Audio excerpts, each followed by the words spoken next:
पिताहमस्य जगतो माता धाता पितामहः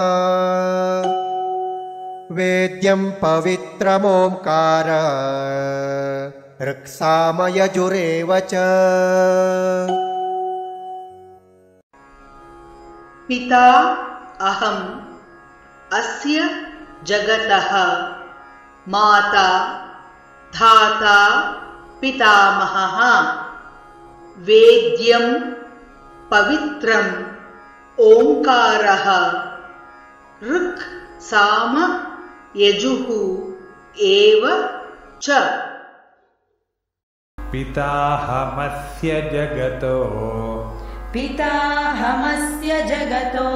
माता धाता पितामहः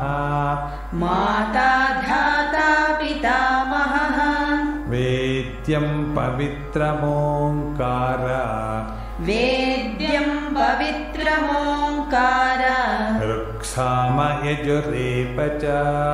ऋक्साम यजुरेव च। पिताहमस्य जगतो माता धाता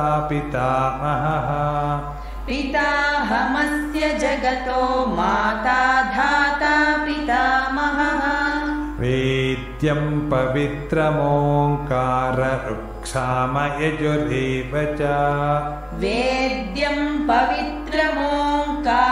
ऋक्साम यजुरेव च।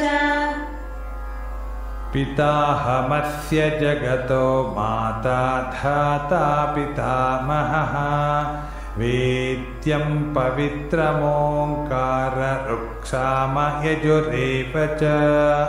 पिताहमस्य जगतो माता धाता पितामहः वेद्यं पवित्रमोंकार ऋक्साम यजुरेव